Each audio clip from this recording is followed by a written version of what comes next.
السلام علیکم ورحمۃ اللہ وبرکاتہ۔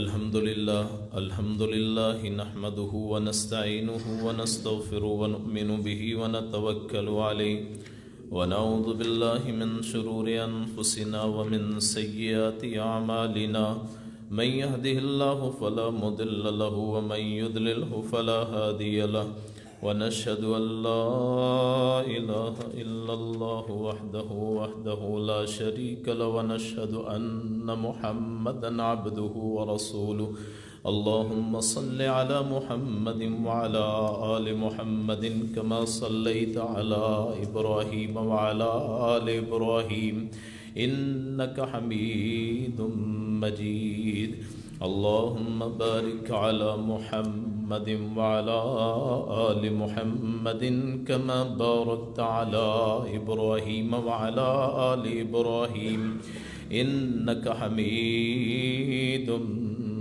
مجيد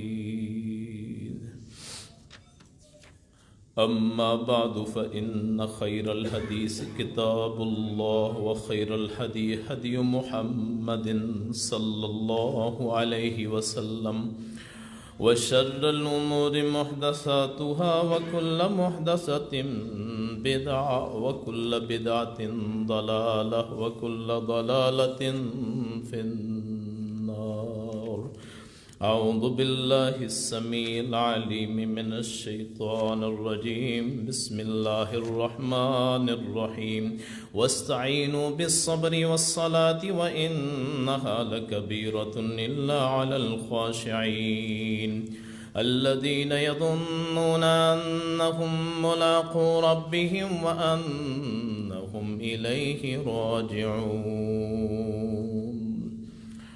صدق اللہ مولانا العظیم وصدق رسولہ النبی الکریم ونحن على ذلك من الشاہدین والشاکرین والحمد للہ رب العالمین۔ صبر کے موضوع پہ پچھلے جمعہ بھی پڑھایا تھا اور انشاءاللہ اس جمعے میں بھی صبر کا موضوع بیان کریں گے۔ اللہ پاک مجھے آپ کو عمل کرنے کی توفیق عطا فرمائے۔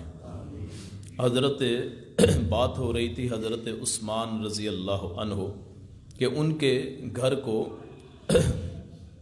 کا گھیراؤ کر لیا گیا، مصر سے، کوئی کوفے سے،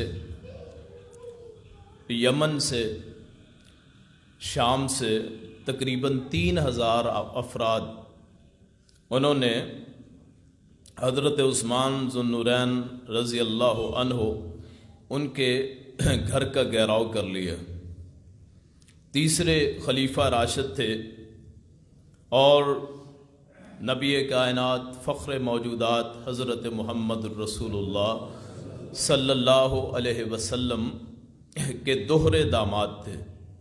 2 بیٹیاں ان کے گھر میں تھیں حضرت رسول اکرم صلی اللہ علیہ وسلم کی، پہلے حضرت رقیہ اور پھر حضرت ام کلثوم رضی اللہ عنہما۔ یہ آپ کے نکاح میں آئی، حیا والے، شرم والے، اور ایسے حیا والے کہ رسول کائنات صلی اللہ علیہ وسلم نے فرمایا کہ عثمان اتنا حیادار ہے کہ آسمان کے فرشتے بھی اس سے حیا کرتے ہیں۔ ان کے گھر کا گھیراؤ کیا گیا، باغی، اور دن تھے حج کے، تقریباً 17 ذو الحج کے قریب جب لوگوں کی واپسی کا اندیشہ تھا تو ان ظالموں نے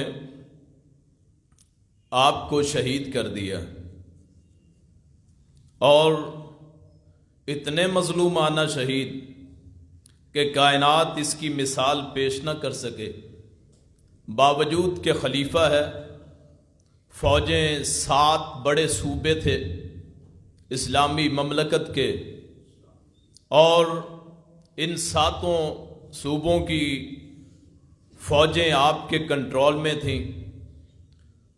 امیر معاویہ نے بھی کہا رضی اللہ عنہ کہ جی آپ حکم کریں، ہم شام سے فوج لے آتے ہیں۔ مدینے کے جو صحابہ تھے، تابعین تھے، انہوں نے عرض کی کہ اے خلیفۃ المسلمین، آپ ہمیں حکم کریں، ہم ان باغیوں کو بھگا دیتے ہیں۔ تو سیدنا عثمان رضی اللہ عنہ نے فرمایا کہ میں وہ شخص نہیں بننا چاہتا جس کی وجہ سے مدینہ طیبہ میں خون ریزی ہو۔ اور صبر کی انتہا اتنی ہے، کسی پوچھنے والے نے پوچھا کہ جی آپ کی جگہ پہ مصلی پہ کوئی اور کھڑا ہوتا ہے، باغی کھڑے ہوتے ہیں، کیا ان کے پیچھے نماز پڑھ لیں؟ انہوں نے کہا اگر اچھا کرتے ہیں تم بھی اچھا کر لو، نماز پڑھتے ہیں تو پیچھے نماز پڑھ لو۔ کون اتنا صابر اور شاکر ہوگا کہ اپنے جانی دشمنوں کو جو کہتے ہیں کہ یہ چھوڑنا نہیں ہے، وہ کہتا ہے کہ ان کے پیچھے نماز پڑھ لو۔ آج کے جتنے فرقے ہیں ان تمام کا توڑ حضرت عثمان ذو النورین نے فرما دی ہے۔ آج ہماری مسجدیں مخصوص ہو گئی ہیں کہ فلاں مسلک کا بندہ نہ آئے، فلاں مذہب کا بندہ نہ آئے، فتاوی، ایک دوسرے پہ فتوے، ایک دوسرے کو جہنمی، اپنے آپ کو جنتی۔ بدقسمتی کی بات ہے کہ ہر مسجد کے علیحدہ علیحدہ قوانین بنے ہوئے ہیں۔ اللہ پاک امت مسلمہ کو اکٹھا فرمائے۔ حسن بصری رضی اللہ عنہ اور رحمت اللہ علیہ سے کسی نے پوچھا تھا کہ اگر کوئی آدمی بدعتی ہو، مثلا بدعت کرتا ہے، کیا اس کے پیچھے نماز ہو سکتی ہے؟ تو انہوں نے فرمایا تھا کہ اس کی نماز اس پر ہے، تمہاری نماز تم پر ہے۔ اگر جس مرضی مکتب فکر کے پیچھے چلے جائیں، بریلی مکتبہ فکر کا ہو، دیوبند مکتبہ فکر کا ہو، حتیٰ کہ شیعہ، اس کے پیچھے بھی اگر نماز پڑھ لی جائے، اہل حدیث ہو، تو آدمی کی نماز میں کوئی فرق نہیں پڑتا ہے۔ آدمی کی نماز اس کے اپنے تک ہوتی ہے، امام جانے اللہ جانے۔ تو یہ تفرقے کو ختم کریں، ہر مسجد کو آباد کریں، اپنے محلوں کی مسجد کو، چاہے وہ کسی مکتبہ فکر کی ہو، اللہ پاک مسلمانوں کو ایک ہونے کی توفیق عطا فرمائے۔ تو یہ حضرت عثمان نے پھر اپنی قربانی دے دی، وہ پہرے داروں کو بھی ہٹا دیا کہ جی میرے دربان نہ بنو، اور مسلسل روزے رکھے۔ مدینہ طیبہ میں بیر روما تھا، وہ کنواں ایک یہودی کا جو حضرت عثمان ذو النورین نے رضی اللہ عنہ نے اللہ کے راستے میں وقف کیا تھا، اور نبی کائنات صلی اللہ علیہ وسلم نے ان کو جنت کی بشارت عطا فرمائی تھی۔ اس کنویں کا پانی جو میٹھا کنواں تھا، مدینے کا باقی سارا پانی کھارا تھا، یا پھر مدینے سے 2 راتوں کے فاصلے پہ 2 دن سفر کر کے بہت دور سے پانی لانا پڑتا تھا، ایک وہی کنواں تھا جو میٹھا تھا۔ تو اس کنویں کا پانی حضرت عثمان کو جنہوں نے خریدا تھا اس کے لیے بند کر دیا۔ پھر وہ مسجد نبوی جو کہ تنگ ہو چکی تھی، مسلمانوں کی تعداد زیادہ ہو گئی تھی، اس مسجد کی جتنی وسعت کی وہ ساری زمین بھی، ساری تعمیر بھی اکیلے عثمان ذو النورین رضی اللہ عنہ نے فرمائی تھی۔ اس مسجد میں 2 رکعت نماز پڑھنے سے بھی روک دیا گیا۔ گھر میں بند ہے، کھانا ختم ہو گیا، پانی کھارا پیتے، اور حتیٰ کہ جب بالکل خوراک ختم ہو گئی تو نمک سے بھی روزہ افطار کیا۔ ایک وقت ایسا آیا، اور جس دن شہادت ہونی تھی، اللہ کے رسول اپنی بیوی نائلہ کو کہتے ہیں کہ اے بیوی، آج میرے خواب میں میرے پیر و مرشد، میرے رہنما، میرے مرشد آئے تھے، اور انہوں نے فرمایا تھا عثمان تو بہت مظلوم ہے، آج تو نے روزہ رکھا ہے، پہلے روزے دنیا میں کھولا کرتا تھا، آج محمد کریم کے پاس آگے جنت میں کھولنا۔ اور روزے کی حالت میں عصر کا وقت ہے، سورہ بقرہ کی آیات پڑھتے ہیں، فَسَيَكْفِيكَهُمُ اللَّهُ، یہ آیات پڑھ رہے تھے، فَإِنْ آمَنُوا بِمِثْلِ مَا آمَنْتُمْ بِهِ فَقَدِ اهْتَدَوْا وَإِنْ تَوَلَّوْا فَإِنَّمَا هُمْ فِي شِقَاقٍ فَسَيَكْفِيكَهُمُ اللَّهُ۔ وہاں آ کے ظالموں نے شہید کیا، اور اس صبر کے پیکر اعظم نے وہ برداشت کیا، بیوی کی بھی انگلیاں کاٹی گئیں، اور آج بھی وہ قرآن، وہ جہاں وہ حروف تھے، وہ پاک خون جس سے آسمان کے فرشتے بھی حیا کرتے تھے، اس شخص کا خون، مقدس خون، قرآن کے ان صفحات پہ اللہ تعالیٰ نے قیامت تک کے لیے ثبت اور نقش کر دیا. صبر کی انتہا ہے. پھر مکے کی زندگی میں دیکھیں، عمار بن یاسر کا گھرانہ، یہ ابو جہل کے کنٹرول میں تھے. عمر بن ہشام اس کا نام تھا. باپ والد کا نام یاسر تھا، والدہ کا نام سمیہ تھا. غریب لوگ تھے، مزدوری کرتے تھے. ادھر چودراہٹ تھی. آج ہم کرتے ہیں نا سیرت النبی بیان کرتے ہیں تو کوئی خوف نہیں ہوتا، سننے والوں کو بھی بولنے والوں کو بھی آسانیاں. وہاں پھونک پھونک کے قدم رکھنا پڑتے تھے. حضرت عمر رضی اللہ عنہ کی اسلام قبول لانے سے پہلے، ان کے اسلام قبول لانے سے پہلے مسلمان اکٹھے ہو کے خانہ کعبہ میں نماز نہیں پڑھ سکتے تھے، اتنا خوف تھا. مولا علی بھی، ابو بکر بھی، یہ سارے صحابہ ہوتے تھے. آج ہم بہادری کی داستانیں بیان کرتے ہیں، کسی کو مشکل کشا بنا دیتے ہیں، حاجت روا. تو وہ پاس ہی ہوتے تھے لیکن ہمت نہیں ہوتی تھی کہ خانہ کعبہ میں عبادت بھی کر لیں. وہاں دار ارکم تھا، ارکم بن ارکم کا گھر تھا جہاں مسلمان اپنی عبادت کیا کرتے تھے.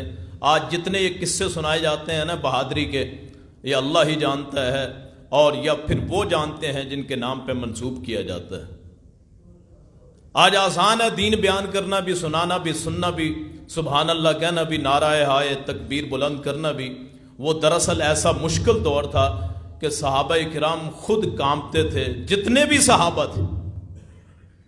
میرا چیلنج ہے، آج جو مشکل کشا کہتے ہیں نا، حاجت روا بناتے ہیں بندوں میں سے، صحابہ میں سے یا اماموں میں سے، تابعین میں سے، جب مشکل وقت آیا تو سوائے اللہ کی قوت کے اور کوئی قوت نہ رہی، صرف اسی کا تھا. خود حضرت رسول اللہ صلی اللہ علیہ وسلم مکے سے نکل کے طائف گئے، مکے میں تنگ آ گئے، اور جب وہاں سے پتھر پڑے نا تو جب واپس آئے تو آپ پھر حکیم بن حزام، ان کے حکیم بن حزام کی سپردگی میں مکے میں آئے. بعض روایتوں میں اور کسی کا بھی نام آتا ہے. تو وہاں پھر آپ 10 اس کے بیٹے تھے جس شخصیت کی پہرے میں آپ مکے میں آئے تھے. یعنی اتنا خوف تھا آپ. اور یہاں کیا کرتے ہیں جی، یہاں عقیدے خراب کر دیے لوگوں نے. مختار کل لوگوں نے کہہ دیا جی یہ فلاں جی غوث اعظم، یہ جی داتا، اور اللہ کے رسول سے بڑھ کے کائنات میں کسی کا مقام نہیں اللہ کے بعد. ان کے بارے میں بھی یہ کہنا کہ وہ مختار کل ہیں تو اللہ کی توہین ہے. یاد رکھیے، ہم نے بندوں کو اللہ کے مقابلے میں کھڑا کر دیا. تو انہوں نے صبر اسی لیے کیا ہے. اگر ان کے پاس سارا کچھ تھا تو پھر یہ صبر کرنے کی، مشکلات برداشت کرنے کی کیا ضرورت؟ اگر سارے اختیار تھے، اب کوئی اللہ کو مار کے دکھائے، ذرا کوئی اللہ کو زخمی کر کے دکھائے، کوئی اللہ تک پہنچ کے دکھائے، حتیٰ کہ اللہ کا کوئی دیدار کر کے دکھائے. حضرت محمد رسول اللہ صلی اللہ علیہ وسلم نے اللہ کو نہیں دیکھا. ہم نے بندوں کو اللہ کر دیا. کہتے ہیں جی احمد اور احد میں میم کا فرق. معاف کیجئے گا، موضوع بہت لمبا ہو جاتا ہے، اور جب پھر ہم گفتگو کرتے ہیں کہتے ہیں مسئلے بڑے سخت ہیں. دین کے مسئلے میں نہ کوئی نرمی ہے، نہ کوئی مداحنت، نہ کوئی مفاہمت. عقیدے کے مسئلے میں صحابہ نے مارے کھائی ہیں. ہمیں کوئی گالی دے دو تو خوش آمدید، کوئی مجھے برا کہے جی ایک اللہ کی بات کرتا ہے تو مجھے بہت خوشی ہوگی. کوئی مجھے گالی نکالے اس موضوع پہ کہ ایک اللہ کے سارے اختیار اللہ کو دے دیے، جو اتنے بزرگ ہیں ان کی توہین ہوتی ہے. ان کو یہ نہیں علم ہے کہ توہین اللہ ہوتی ہے. پھر اللہ کے اختیار لوگوں کو بانٹ دیے. عمار کے والد شہید کیے گئے. یاسر اسلام کا پہلا شہید. یاسر، اللہ کے رسول جب گزرتے تو فرماتے اسبروا علی یاسر، اے یاسر، اے تیرا گھرانہ عمار سمیہ، آج صبر کر لو، اللہ نے تمہارے لیے جنت تیار کر دی. عمار شہید کیا، یاسر شہید ہوئے. بیوی سمیہ 2 جانور لائے گئے، ایک یہ ٹانگ باندھ کے ادھر دوڑا دیا، ایک ادھر ٹانگ باندھ کے دوڑا دیا، درمیان میں 2 ٹکڑوں میں تقسیم ہو گئی۔ یہ ہے صبر، صبر کی انتہا اپنے اللہ کے لیے۔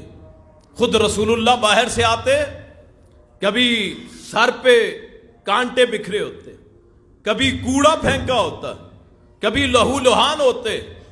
ننھی فاطمہ یا بی بی خدیجہ وہ آپ کے جسم کو صاف کرتی۔ جرم کیا ہے؟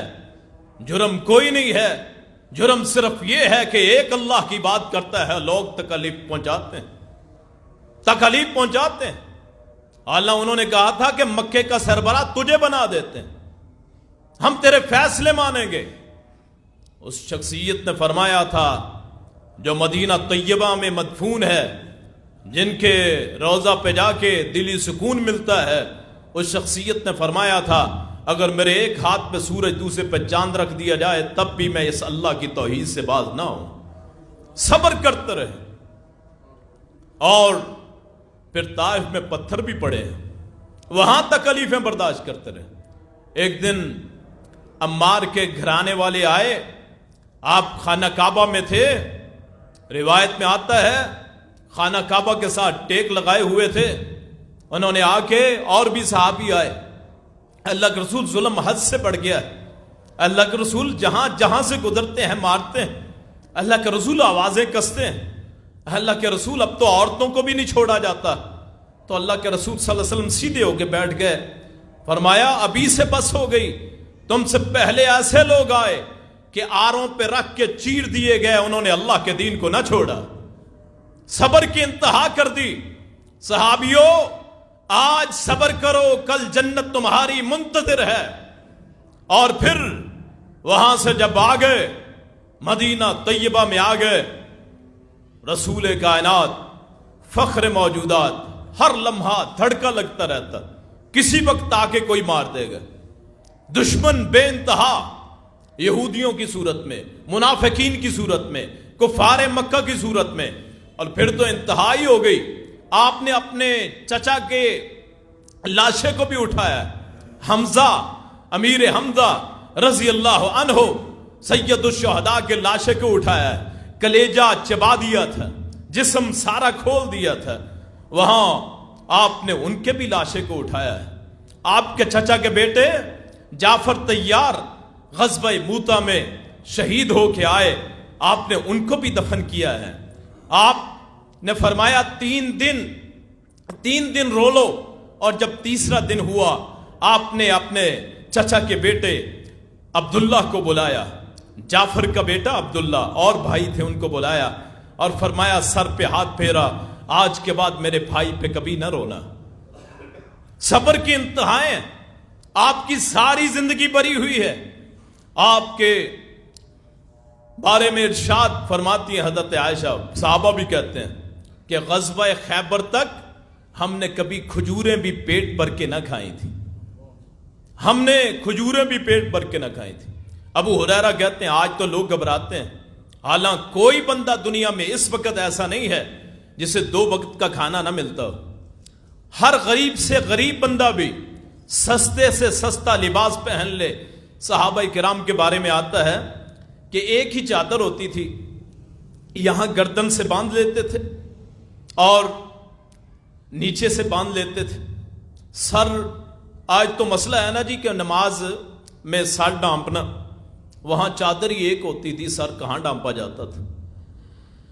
ابھی ان کے بارے میں آتا ہے اگر ٹانگیں ڈانپتے یہ ننگا ہو جاتا، یہ ڈھانپتے ٹانگیں ننگی ہو جاتی، ایسی زندگی تھی۔ ابو ہریرہ کہتے ہیں میں بھوک کی وجہ سے کئی دن بے ہوش رہتا، اٹھتا پھر گر پڑتا، ایسے حالات۔ ایک وقت ایسا آیا کہ ایک کھجور پہ گزارا کیا، ایک کھجور پہ۔ خود میرے رسول نے فرمایا تھا اللہم ارزقنی رزقاً کفافاً، اے اللہ مجھے ایسا رزق دینا کہ جو برو برابر ہو، ایک وقت کھاؤں ایک وقت صبر کروں، جب کھاؤں تو شکر کروں، جب بھوکا رہوں تو صبر کروں، تجھے یاد رکھوں۔ اور میرا رسول نے فرمایا تھا اللہم احینی مسکیناً امتنی مسکیناً واحشرنی فی زمرۃ المساکین، اے اللہ دنیا میں مجھے مسکین رکھنا، موت آئے مسکین والی موت دینا، مسکینی والی، اور کل جب قیامت کا دن ہو تو مجھے فقیروں مسکینوں میں اٹھانا۔ رسول اللہ جب فوت ہوئے صلی اللہ علیہ وسلم، یہ صبر کی انتہا ہے۔ اللہ نے کہا تھا اگر آپ چاہتے ہیں تو میں اس شہر کو میں سونے کا بنا دوں، سونے کا بنا دوں، اللہ کی پیشکش تھی، لیکن ان امتیوں کے لیے، میرے اور آپ کے لیے، اس شخصیت نے اپنی ساری زندگی صبر میں گزار دی۔ کہیں میری امت کو ایسی مشکلات آ جائیں تو انہوں نے زندگی کیسے گزارنی ہے۔ لقد کان لکم فی رسول اللہ اسوۃ حسنہ، یہ زندگی گزار کے گئے۔ جب فوت ہوئے تو آپ کی تلوار اور زرہ ایک یہودی کے پاس رکھی ہوئی تھی، مکروز فوت ہوئے۔ کائنات کی رحمت ہے، مکروز فوت ہوئے۔ کسی کا مرتبہ ہے اتنا؟ معراج، تمام آسمانوں سے اوپر چلے گئے اپنے اللہ کے پاس، ساری کائنات نیچے، لیکن زندگی کیسی ہے کہ آپ مکروز فوت ہوتے ہیں، پیسے دینے۔ ابو بکر صدیق جب فوت ہونے لگے تو بیٹی عائشہ نے کہا بابا آپ کیا کفن ہم اچھا کر دیں؟ بیٹی یہ لباس تو زندوں کے لیے ہوا کرتے ہیں، جب آدمی مر جاتا ہے جس مرضی کفن میں، جس مرضی سوٹ میں، کپڑے میں اسے دفنا دو، اس نے کہاں اٹھ کے دیکھنا ہوتا ہے۔ یہ ایسی زندگی تھی۔ پھر مولا علی رضی اللہ عنہ، فقیر درویش، شادی جب ہوئی حضرت فاطمہ سے تو ولیمے کے لیے، پکانے کے لیے رقم نہ تھی۔ اتنی غربت۔ آج مسلمان کہتا ہے بے روزگاری ہے، یہ حقیقت ہے کہ غربت کبھی کبھی کفر بن جاتی ہے۔ آدمی غربت کے لیے، امیری کے لیے کبھی کبھی دین بیچ ڈالتا ہے۔ کتنے لوگ قادیانی ہو گئے، کتنے لوگ عیسائی بن گئے کہ جی باہر کا ویزا لگ جائے گا، گھر مل جائے گا، پلاٹ مل جائیں گے۔ تو یہ غربت سے پناہ مانگنی چاہیے، لیکن ساتھ ساتھ ایمان کی سلامتی بھی اللہ سے مانگنی چاہیے۔ یہ درویش آدمی، اور پھر شہید ہوئے، برداشت کیا۔ مولا علی رضی اللہ عنہ کوفے کی مسجد میں وہ دروازے پہ شہید ہوئے، قاتل پکڑ لیا گیا تو فرمایا جب تک میں مروں نہ اسے تم مارنا مت۔ یہ نہیں جی پکڑ کے مار دو، اپنی ذات کے لیے کبھی انتقام نہ لیا، اسے ہی صبر کہتے ہیں۔ صبر کا لغوی معنی ہے اپنے آپ کو باندھ لینا کسی چیز پہ، اللہ کے دین پہ باندھ لینا، اس سے بڑا صبر اجر کیا ہوگا؟ اللہ اکبر، یہ دین ہے، اور اس دین میں اللہ تعالیٰ نے صبر کو بڑی اہمیت دی ہے۔ اللہ نے کہا مدد مانگو صبر کے ساتھ، پھر نماز کے ساتھ۔ صبر کے ساتھ مدد کیا ہے؟ صبر کرو اللہ مدد کرے گا۔ اپنے آپ کو اللہ کی راہ میں بچھا دو، اور اللہ سے مانگنا اور بات ہے، لیکن جو اللہ دے دے اس پہ راضی ہونا سب سے بڑی بات۔ کسی نے پوچھا تھا یا رسول اللہ صلی اللہ علیہ وسلم، اور مایا اللہ کہ مجھے کیسے پتا چلے گا کہ میرا اللہ مجھ سے راضی ہے؟ آئیے آج کے نوجوان کے لیے، آج کے بھائی کے لیے جو کہتے ہیں غربت بڑی ہے، گناہ تو کوئی یاد نہیں، بس سختیاں آئی ہوئی ہیں، کسی نے کچھ کر دیا، روزی روک دیے۔ میرا رسول نے فرمایا کہ اللہ راضی کب ہوگا؟ جب اللہ نے جو دیا ہے اس پہ اپنے آپ کو شاکر رکھنا۔ جو مجھے اللہ نے دے دیا اس پہ اپنے آپ کو کارمند رکھنا، اے اللہ میں تجھ سے راضی۔ یہ کلمہ ہر وقت جیسے حالات میں الحمدللہ، کوئی پوچھے کیسے حالات ہیں؟ الحمدللہ۔ تکالیف، مصیبتیں، میرا رسول نے فرمایا جو بندہ صبر کرتا ہے، مثلا آنکھیں چلی گئی، فرمایا جس کی اللہ تعالیٰ دو معزز چیزیں لے گئے، آنکھیں، فرمایا اس کے لیے جنت واجب ہو گئی۔ کوئی عضو ضائع ہو گیا، صبر کیا، جنت واجب ہو گئی۔ معذوری مل گئی، صبر کیا، جنت واجب ہو گئی۔ گھریلو مشکلات ہیں، کوئی بہن بیمار ہے یا طلاق ہو کے گھر میں آ گئی ہے بیٹی یا بہن،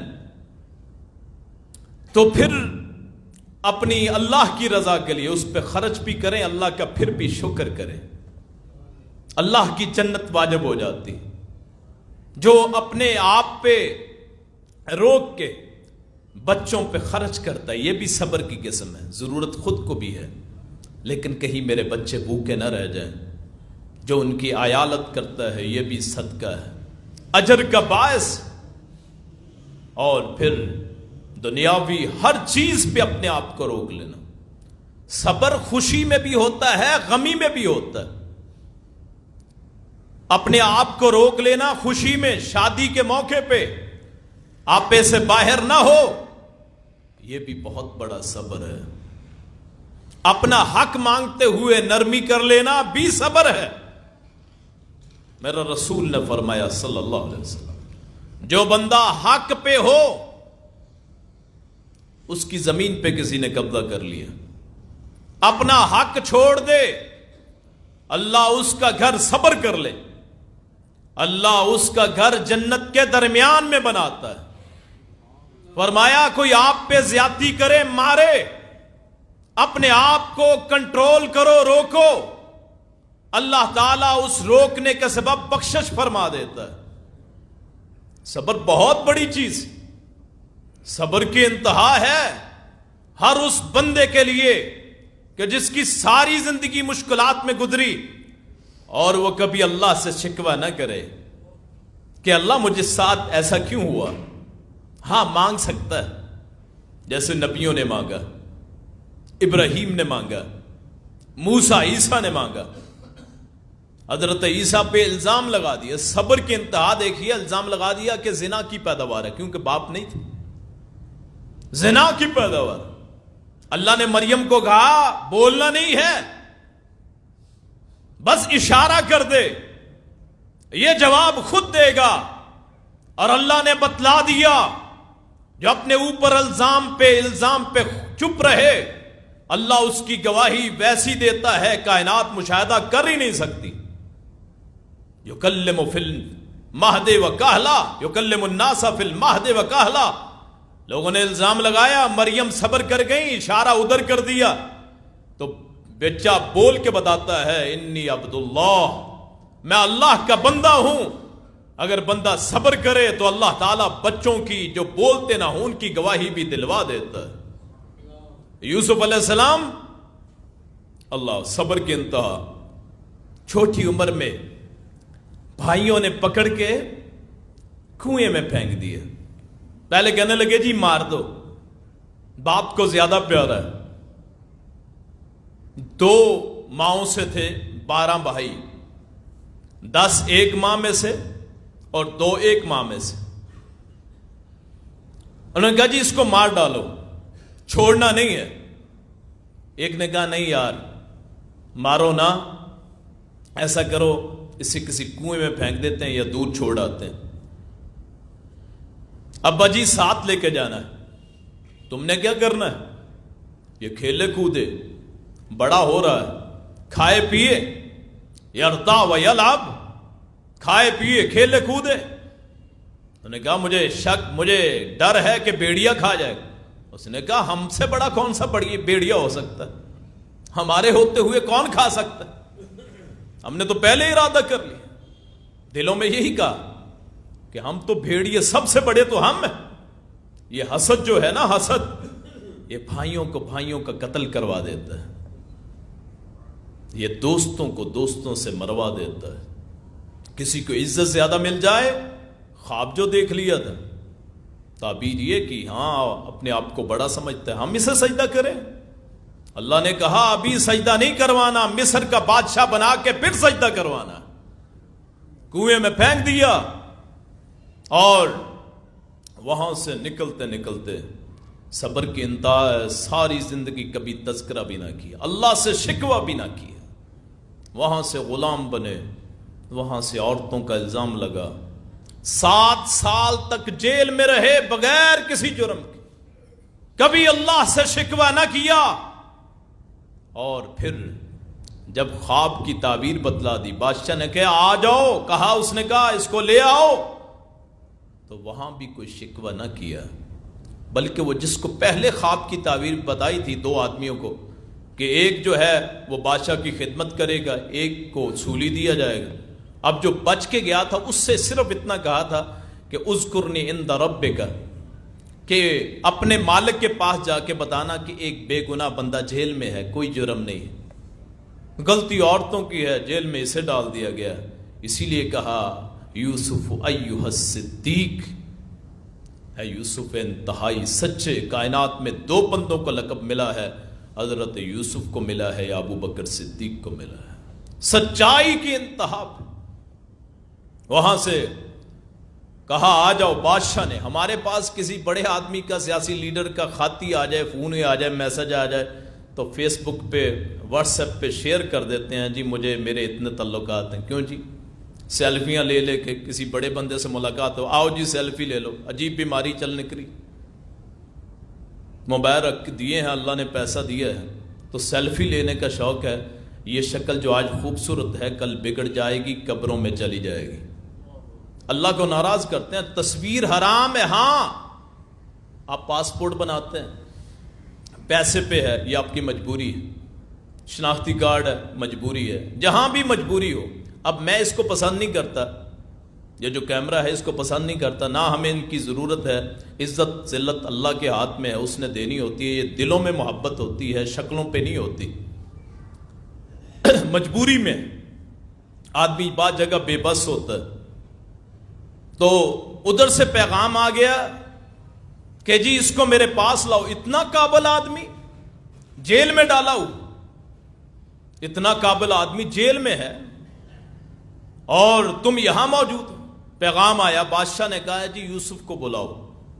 اس نے کہا نہیں، اگر میں نے اتنا صبر کیا ہے تو آج بھی صبر کروں گا، پہلے ان عورتوں سے پوچھو معاملہ کیا تھا، پھر جاؤں گا۔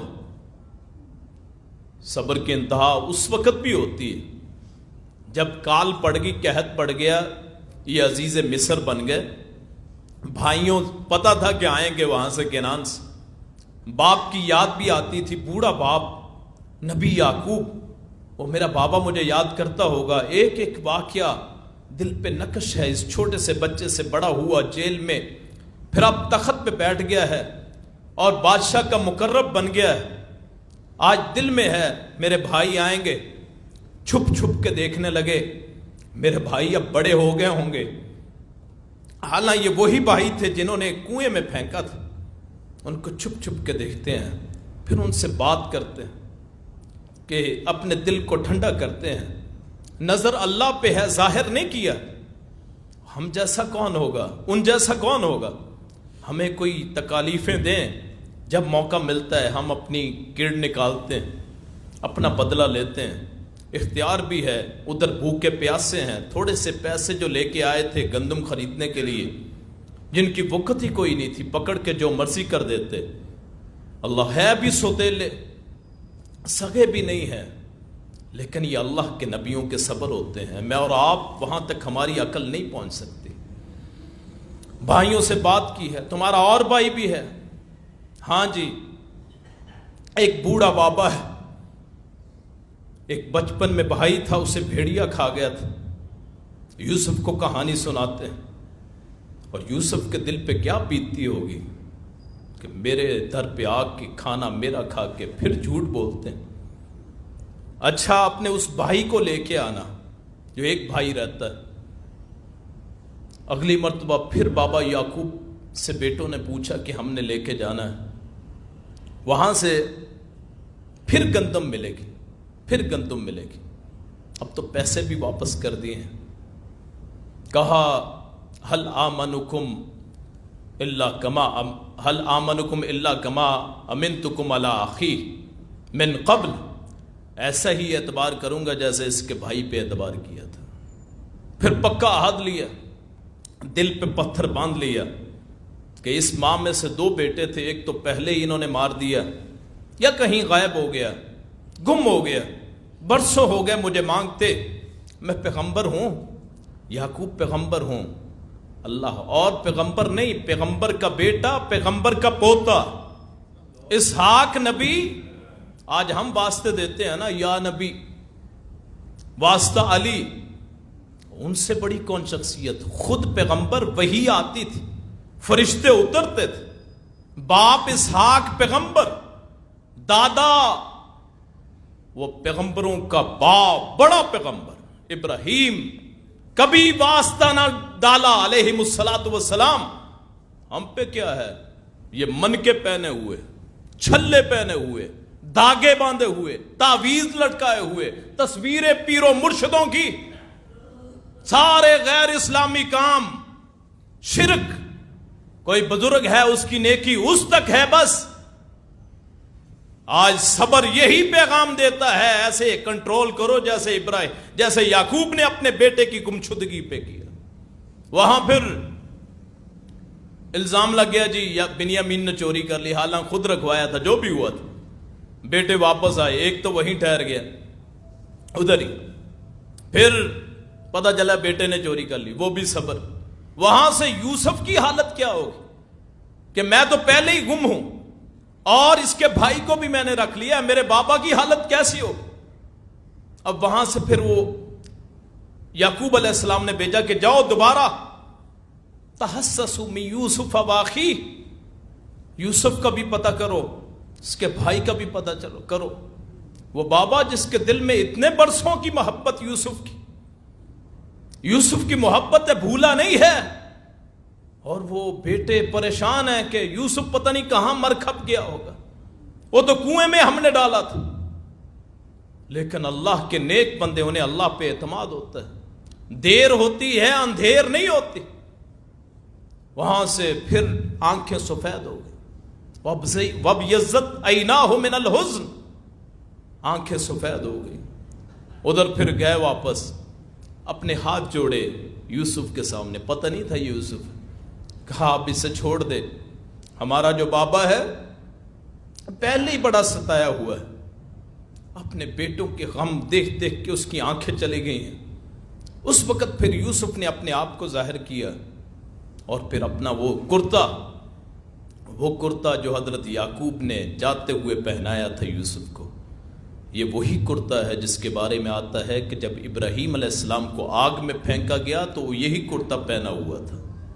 پھر وہاں سے اسحاق علیہ السلام کو ملا، وہاں سے یعقوب علیہ السلام کو، اور وہی کرتا جاتے ہوئے اپنے بیٹے یوسف کو دے دیا تھا، اور یوسف نے ساری زندگی وہ اپنے آپ سے جدا نہ کیا۔ آج جب بابا کی آنکھوں کے بارے میں سنا کہ میرا بابا غم سے نابینا ہو گیا، آنسو نکل نکل کے سفید موتیا آ گیا، آنکھیں بند ہو گئی ہیں، پھر اپنا وہ کرتا اتارا اور کہا جا کے میرے بابا کی آنکھوں پہ ڈال دو، میرے بابا پہ غموں کے بادلوں نے سائے ڈالے ہوئے ہیں، جب یہ جائے گا یہ کرتا ان کی آنکھوں پہ پڑے گا، اللہ کی رحمت سے ان کو نظر آنا شروع ہو جائے گا۔ اور پھر وہ کرتا آیا، ساتھ ہی پہچان کروا دی، وہ منظر کیسا ہوگا، یہ صبر کے پیکر اعظم کہ اپنے باپ کو دیکھتے ہیں، بھائیوں کو دیکھتے ہیں، وہاں سے آ رہے ہیں، وہ کیفیت کیسی ہوگی کہ ادھر سے یوسف جا رہے ہیں، ادھر سے بابا آ رہے ہیں، یہ بھی نبی ہے وہ بھی نبی ہے، نبی کا استقبال کرتا ہے، صبر کی انتہا کر دی۔ آج میرے اور آپ کے لیے ان تمام واقعات میں اسباق ہیں، سبق پوشیدہ ہیں، ہر گھر میں کوئی نہ کوئی مسئلہ ہے، پیسے ٹھیک ہوں تو سکون نہیں ہے، سکون ہو کسی کو غربت ہے، ہر قسم کو بیماری ہے، اللہ سے گزارش بھی کرے، اللہ کے سامنے جھکیں بھی، اللہ سے اپیل بھی کرے، اس سے یاد بھی کرے۔ انشاءاللہ اگلے جمعے میں آپ کو بتاؤں گا نماز کیسے پڑھتے ہیں، نماز سے مدد کیسے طلب کی جاتی ہے۔ ان 2 جمعوں میں ہم نے صبر پہ گفتگو کی ہے، صبر کرو گے اللہ پاک مدد پہنچائیں گے، اللہ پاک خوش ہو جائیں گے، راضی ہو جائیں گے۔ آخر دعوانا ان الحمدللہ رب العالمین۔ 1 منٹ بیٹھ جاؤ۔